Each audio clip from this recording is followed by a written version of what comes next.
Suppose that the lower half of the concave mirror's reflecting surface in figure 9.5 is covered with an opaque non-reflecting material. What effect will this have on the image of an object placed in front of the mirror? എന്നാണ് question. So ഇതാണ് 9.5. ഈ മിററിൻ്റെ പകുതി ഞാൻ ഒരു non reflecting material വെച്ച് ഞാൻ എന്ത് ചെയ്തു, കവർ ചെയ്തു. അങ്ങനെയാണെങ്കിൽ ഒബ്ജക്റ്റിൽ നിന്ന് എങ്ങനെ ഇമേജ് ഉണ്ടാകുന്നതിൻ്റെ എഫക്റ്റ് എങ്ങനെ നമ്മൾ വിചാരിക്കും. ഓക്കെ, പകുതി ഞാൻ കവർ ചെയ്ത് വെച്ചു, അപ്പോൾ ഒബ്ജക്റ്റിൻ്റെ പകുതി ഇമേജ് ഫോം ചെയ്യത്തുള്ളായിരിക്കും എന്നൊക്കെ നമ്മൾ വിചാരിക്കും. പക്ഷെ അങ്ങനെ ഒന്നുമല്ല, ഇമേജ് കംപ്ലീറ്റ്ലി ഫോം ചെയ്യും. പക്ഷെ എന്താ പ്രശ്നം? ഏരിയ കുറഞ്ഞു. ഈ മിററിൻ്റെ ഏരിയ കുറഞ്ഞുകൊണ്ട് ഇൻറ്റൻസിറ്റി കുറഞ്ഞു. അതാണ് answer. You may think that the image will now show only the half of the object, but taking the law of reflection to be true for all points of the remaining part of the mirror.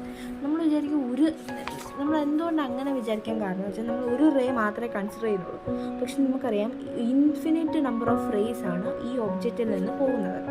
ഈ infinite number of raise ഇതിൽ തട്ടുമ്പോൾ ഇതിൻ്റെ full image ഓരോ സ്ഥലത്തു നിന്നും infinite number of raise ഇങ്ങനെ പോയിക്കൊണ്ടിരിക്കും. So full image form ചെയ്യും. പക്ഷെ മിററിൻ്റെ ഏരിയ മാത്രമേ കുറഞ്ഞിട്ടുള്ളൂ. ഏരിയ കുറഞ്ഞുകൊണ്ട് എന്ത് പറ്റും? ഇൻറ്റൻസിറ്റി കുറയും. So the image will be that of the whole object എന്നാണ് പറയുന്നത്. However as the area of the reflecting surface has been reduced, the intensity of the image will be low. ഇനി അടുത്ത question നോക്കാം. ഇത് ഒരു മനസ്സിലാവും എന്തുകൊണ്ടാണ് ഡിസോർട്ടഡ് ആയി എന്നാണ് ചോദിക്കുന്നത്. ഒരു ഫോൺ എടുത്ത് വെച്ചു, സെൻറ്റർ ഓഫ് കർവേച്ചർ വെച്ചാൽ അതേ സ്ഥലത്ത് തന്നെ ആയിരിക്കും അതിൻ്റെ ഇമേജ് ഫോം ചെയ്യുന്നത്. പക്ഷെ അതൊരു ഹൈലി മാഗ്നിഫൈഡ് ഇമേജ് തന്നെ ആയിരിക്കും. പക്ഷെ ആസ് ഈ ഒബ്ജക്റ്റ് ഇതിന് മൂവ് ചെയ്ത് പോകുമ്പം ഇമേജ് മിററിൽ നിന്ന് എവയായി പോകും എന്നാണ് ഈ ഇമേജിൽ കൂടെ നമ്മൾ മനസ്സിലാക്കേണ്ടത്. പ്രത്യേകിച്ച് ഇതിലൊന്നുമില്ല. സെൻറ്റർ ഓഫ് കർവേച്ചറിൽ മൊബൈൽ ഫോൺ വെച്ചു, അതേ സ്ഥലത്ത് തന്നെയാണ് അതിൻ്റെ ഇമേജ് ഉണ്ടാകുന്നത്. അത് അറ്റ് സി ആണെങ്കിൽ അറ്റ് സി തന്നെ വരത്തില്ലേ? അത് നിങ്ങൾക്ക് അറിയാമെന്ന് ഞാൻ വിചാരിക്കുന്നു. നമ്മൾ 6 കേസ് പഠിക്കുന്നുണ്ട്. അതിനകത്ത് കോൺകേവ് മിററിൻ്റെ 6 കേസും കോൺവെക്സ് മിററിൻ്റെ 2 കേസും പഠിക്കുന്നുണ്ട്.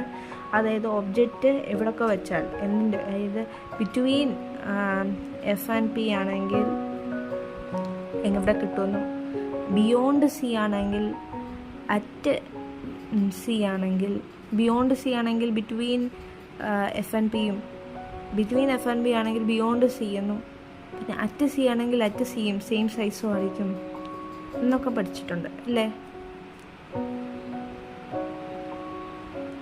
അതുതന്നെയാണ് ഇവിടെ ഡിസ്കസ് ചെയ്തിരിക്കുന്നത്. പ്രത്യേകിച്ച് ഇത് വലിയ ഇമ്പോർട്ടൻ്റ് അല്ല. അടുത്ത ക്വസ്റ്റ്യൻ അതൊരു ചെയ്ത് നോക്കേണ്ട ക്വസ്റ്റ്യൻ ആണ്. ഒരു ഒബ്ജക്റ്റ് പ്ലേസ് ചെയ്തിരിക്കുന്നു. അതായത് യു ആണ് തന്നിരിക്കുന്നത് 10 സെൻറ്റിമീറ്റർ. അതുപോലെ തന്നെ അടുത്തൊരു യു തന്നിട്ടുണ്ട് 5 സെൻറ്റിമീറ്റർ. കോൺകേവ് മിററിൻ്റെ റേഡിയസ് ഓഫ് കർവേച്ചർ തന്നിട്ടുണ്ട് എത്ര? 50. അങ്ങനെയാണെങ്കിൽ അതിൻ്റെ position, nature, magnification of the image ഞാൻ ഒന്ന് ചെയ്ത് കാണിക്കാം. മറ്റേ നിങ്ങൾക്ക് ഹോംവർക്കായിട്ട് സ്വയം ചെയ്ത് നോക്കാം. നമ്മൾ സ്വന്തമായിട്ട് ചെയ്ത് നോക്കുമ്പോഴേ നമുക്കത് മനസ്സിലാകത്തുള്ളൂ. സോ ആദ്യത്തെ ഒന്ന് ചെയ്ത് കാണിക്കാം. ഒരു ക്വസ്റ്റ്യൻ കിട്ടിക്കഴിഞ്ഞാൽ തന്നെ അപ്പം നമ്മൾ എന്ത് ചെയ്യണം എന്നറിയാം?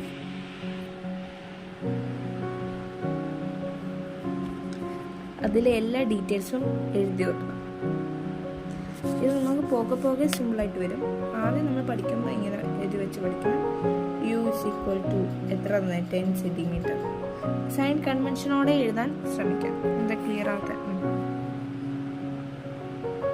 -10 centimetre. And radius of curvature തന്നിട്ടുണ്ട് 15 centimetre. We know that focal length എന്തായിരിക്കും? റേഡിയസ് ഓഫ് കർവേച്ചറിൻ്റെ പകുതിയായിരിക്കും. That is 15/2. Since it is a concave mirror, concave മിററിൻ്റെ ഫോക്കൽ ലെങ്ത് എപ്പോഴും നെഗറ്റീവ് ആയിരിക്കും. അപ്പം നമ്മൾ നെഗറ്റീവ് കൊടുക്കണം. സെറ്റല്ലേ? ഇനി നമ്മളോട് ചോദിച്ചിരിക്കുന്നത് പൊസിഷനും മാഗ്നിഫിക്കേഷനും നേച്ചറും ഒക്കെയാണ്. നമുക്ക് മാഗ്നിഫിക്കേഷൻ ആദ്യം കണ്ടുപിടിച്ചാലോ? നമുക്ക് ഇക്വേഷൻ അറിയാലോ. എന്ത്? F by F minus U എന്ന്. എന്നിട്ട് അതിൽ നിന്ന് വി കണ്ടുപിടിക്കാം. എങ്ങനെ? M is equal to minus V by U എന്ന്. അല്ലെങ്കിൽ V is equal to F U by U minus F ചെയ്താലും മതി. ഇപ്പം നിങ്ങൾക്ക് ഏതാണ്ട് ഡയറക്റ്റ് വി കണ്ടുപിടിച്ചാൽ മതി എന്നോ? മാഗ്നിഫിക്കേഷൻ നമുക്ക് കണ്ടുപിടിക്കാനുള്ള ക്വസ്റ്റ്യൻ ഉള്ളതുകൊണ്ട് അല്ല, നമുക്ക് ഇത് ചെയ്യാം. ഇതിനെക്കാട്ടി ഇതാണെന്ന് തോന്നുന്നു എളുപ്പം. -15/2 ഇൻറ്റു എന്ത് -10 divided by U minus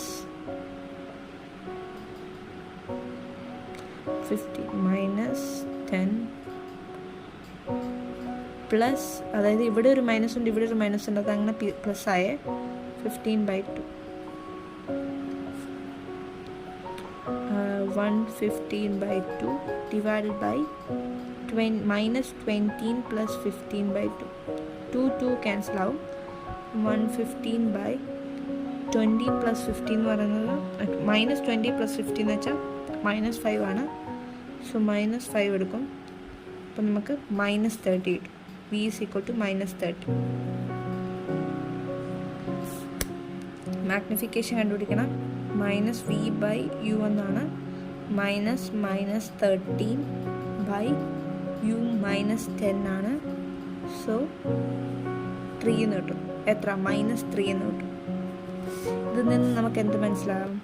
image magnified ആണ്. സിൻസ് മാഗ്നിഫിക്കേഷൻ നെഗറ്റീവ് ആയാൽ അത് റിയൽ ഇമേജ് ആണ്. റിയൽ ആണ്. ഇൻവേർട്ടഡ് ആണ്. കാരണം എന്താ? മാഗ്നിഫിക്കേഷൻ നെഗറ്റീവ് ആണ്. Indicate it is real inverted image. Magnification positive virtual image ആയിരിക്കും. ഇനി ഒബ്ജക്റ്റ് 30 സെൻറ്റിമീറ്റർ, അതായത് ഇവിടെയാണോ ഇമേജ് അതേ സൈഡിൽ തന്നെയാണ് എവിടെയാണോ ഇത് ഇമേജ് ഡിസ്റ്റൻസ് ആണ്. എവിടെയാണോ ഒബ്ജക്റ്റ് അതേ സൈഡിൽ തന്നെയാണ് ഇമേജ് ഫോം ചെയ്തിരിക്കുന്നതെന്നാണ്. സോ ഇതാണ് ഇതിൻ്റെ nature, position and magnification. So ഇതുപോലെ തന്നെ നമുക്ക് -5 വെച്ച് ചെയ്ത് നോക്കാം. നിങ്ങൾക്ക് ആൻസർ കിട്ടും.